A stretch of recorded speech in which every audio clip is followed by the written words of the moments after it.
It's 2 a.m. Your body is exhausted, but your mind didn't get the message. It's still running, replaying a conversation from 6 years ago, rewriting an email you already sent, rehearsing what you'll say if a friend reacts badly to something you haven't even told them yet. You're not trying to think. You'd give almost anything to stop. There's just no off switch. And underneath the noise, a quieter worry starts up. Why can't I just be normal? Why does everyone else seem to coast through their day while I'm over here analyzing the exact tone I used to say goodbye on the phone? Maybe someone has told you you're too much, too sensitive, too deep, that you think too hard. So slowly you started to believe it, that your own mind is the problem, a glitch you were born with. But here's the first clue, and we're going to follow it all the way down. The people who overthink everything aren't broken thinkers. They're running a very specific program, and it was installed for a reason. Today, we open the case. Let's get one thing straight because it changes everything that comes after it. Your overthinking is not a malfunction. This isn't a glitch in you. It's code that's been running for a very long reason. Think about what overthinking actually is underneath all that exhaustion. It's your mind running simulations, scanning for problems before they arrive, replaying the past to mine it for lessons, and rehearsing the future to survive it. That is not the behavior of a broken machine. It's the behavior of a machine working overtime to keep you safe.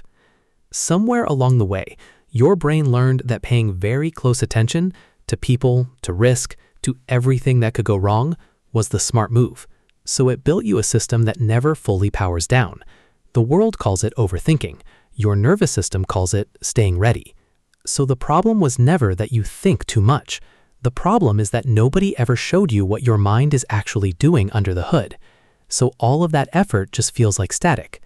By the end of this case, it's going to stop feeling like static. It'll feel like a system you can finally read, and maybe, for the first time, work with instead of against.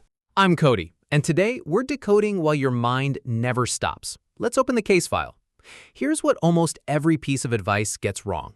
They treat overthinking like a bad habit. Just let it go. Live in the moment. Stop caring so much, as if you hadn't already tried that about 4,000 times. That's like telling a smoke alarm to relax. We're not going to do that. We're going to do something better. We're going to trace your overthinking back to the actual machinery that makes it. 4 clues. 4 pieces of your wiring. And by the last one, you think too much is going to sound less like an insult and more like a description of something your mind is unusually good at. Let's get into it. Start with the engine underneath all overthinking. Threat detection. Deep in your brain sits a small structure called the amygdala. One of its jobs is to flag danger, fast, before you're even conscious of it. And it runs on a rule scientists call the negativity bias. Here's the rule in plain terms. Your brain treats a missed threat and a false alarm very differently. Imagine an ancestor hears a rustle in the grass. If they assume it's the wind and it's a predator, they die, and they take their genes with them. If they assume it's a predator and it's just the wind, they lose a little energy and a moment of calm. That's it. So over thousands of generations, brains tune themselves toward the cheaper mistake. Better to sound the alarm 100 times for nothing than to stay quiet once and be wrong. You inherited that setting. So when your mind grabs the one slightly off text from your friend and replays it 20 times, it's not being dramatic. It's running ancient math. It would rather flood you with 20 false alarms than let one real problem slip past. The catch is, to your body's alarm system, an unanswered message can trip the same wiring as a saber-toothed cat. Threat is threat. So a system built to keep you alive in a dangerous world now points all that firepower at your inbox, your relationships, that thing you said in a meeting. It feels like anxiety, but it started as protection. The alarm isn't faulty. It's just doing its very old job in a world it was never designed for. Keep that in mind, because the alarm is only the first piece. Here's the part nobody talks about. You'd assume your mind goes quiet when you stop giving it something to do. The opposite is true. There's a network in your brain that switches on the moment you stop focusing on a task. Scientists call it the default mode network. Think of it as the background app your mind opens whenever nothing else is running. And what does that app do? It wanders. It replays old scenes. It runs little simulations of the future. It tells the story of you, where you've been, where you're going, what people might think of you along the way. For most people, that background app hums along quietly. For you, it runs loud, and it runs constantly. That's why the overthinking gets worse in exactly the moments it should be easier. In the shower, on a walk, the second your head hits the pillow. You finally take away the distractions, and instead of silence, the background app takes the whole screen. This is the real reason just relax never works. Relaxing doesn't switch the system off, it hands the system a microphone. So if your mind seems to come after you most when you finally lie down to rest, you're not doing rest wrong. You're just running a default mode that doesn't have a low power setting. And once you see that, something strange happens. The 2 a.m. spiral stops feeling like a personal failure. It starts to look like a feature of the hardware, one you can actually plan around.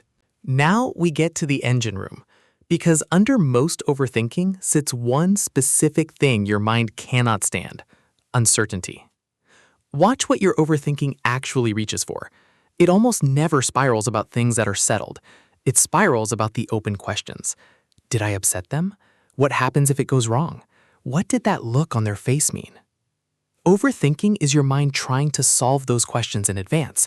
If it can just run enough simulations, cover enough angles, predict every reaction, then maybe it can hand you certainty. And certainty feels like safety. This is why your brain replays a conversation on a loop. It's not torturing you for fun. It's combing the footage, frame by frame, for a version of the story where you know for sure that you're okay. There's a name for how hard this pulls on you: intolerance of uncertainty. The harder open questions are for your nervous system to sit with, the harder your mind works to slam them shut. And here's where it shows up most: other people. Because people are the most uncertain variable in your whole life. You can't read their minds, you can't control their reactions, so your mind does the next best thing. It rehearses. It writes the script before the conversation. It performs the autopsy after it. Why did I say that? Did that land wrong? Are they mad at me, or am I just imagining it? That's not weakness. That's a mind that cares deeply about getting it right with the people who matter, working with the only tool it has: more thinking. The trap is that certainty about other people is the one thing more thinking can never actually deliver. So the engine runs and runs, looking for an exit that isn't there. We'll come back to that exit, because there is one. It's just not where you've been looking. Here's the clue that changes how you see all the others. Step back and ask a simple question. Why does any of this hit you so hard in the first place? Because you notice more. Where someone else hears fine, you hear the half-second pause before it. You catch the shift in someone's posture. You pick up the detail in the room nobody mentions. You pick up more of the subtle signals most people miss, and then you process them more deeply. You notice more, and you go deeper with what you notice. That's the real source code under too aware. And think about what that actually means. The overthinking isn't a separate defect bolted onto an otherwise normal mind. It's the cost of a mind that runs deep. The same wiring that keeps you up at night is the wiring that makes you the friend who senses something's wrong before anyone says a word. You've probably been told these are two different things. The good part: you're perceptive, you're thoughtful, you're the one people come to. And the bad part: you overthink, you can't switch off, you spiral. They're not two things. They're one engine running in two directions. The person who reads a room beautifully is the same person who can't stop reading it at 2 a.m. The mind that catches the quiet meaning in a poem is the same mind that catches 40 possible meanings in a one-word reply. You don't get one without the other. They run on the same power supply. So when you try to kill the overthinking, when you wish your mind would just shut up, you're aiming at the wrong target. You're trying to rip out the cost while keeping the gift, and they're wired to the same switch. The goal was never to make your mind shallower. It's to stop pointing all that depth at the one place it can't help, predicting things that haven't happened yet. So let's close the case. If you've spent years believing your mind is too much, too loud, too deep, too restless, then hear the verdict plainly. This was never damage, it was depth. Your overthinking is an alarm built to protect you, a background system that never sleeps, a hunger for certainty, a mind that simply notices more of the world than most. Put those together and you don't get a broken person, you get a perceptive one, running without an instruction manual. You don't need to become someone who feels nothing and notices less.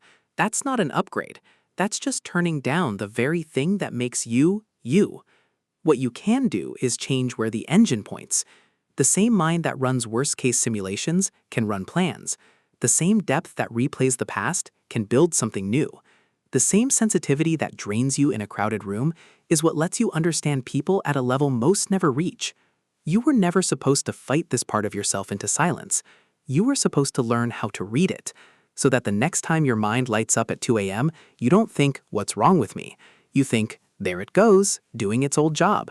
And then, gently, you pointed somewhere better. So I'll leave you with one question, and I'd really like your answer. What's the one thought your mind replays the most? The one that shows up the second everything goes quiet? Drop it in the comments. You'll probably be surprised how many people are awake at the same hour, replaying their own. If this made your own mind make a little more sense, there are more cases waiting, more quiet patterns we've all been getting wrong about ourselves, decoded one at a time. Subscribe and you won't miss the next one. Case closed. For now, I'm Cody.